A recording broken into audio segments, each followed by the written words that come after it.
Okay, so I have my puzzle here. I'm gonna put the peel and stick puzzle saver on it. The hardest part was flipping it over because that is step one. So I have it flipped over.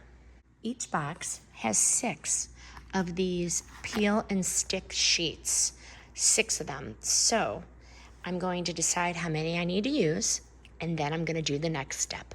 There are also 2 puzzle hanging backs if you want to hang the puzzle once the adhesive is assembled. So I have this laid out and measured. So it looks like I'm going to use 2 full ones, and then this one I'm going to have to cut based on the lines. So we're going to give that a try.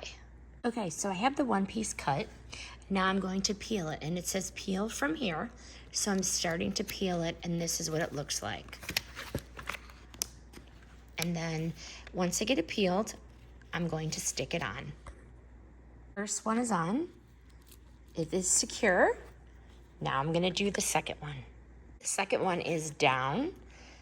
I lined it up and I situated it. So far, so good. So now I'm gonna do the last one and see what we have. Okay, all 3 pieces are down. They are down. And each piece, once it's peeled, is solid backing. So it's not thin, it is pretty solid, and it's got some solidness to it, for lack of a better word. Okay, I'm gonna flip it over now and see what happens. Flipped it over with no problem.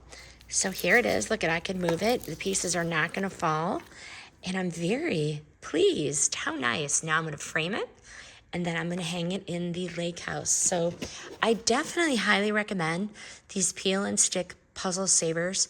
I used the glue before and it was a gigantic mess. Literally, you just peel it and you stick it. It's so simple. I highly recommend this product.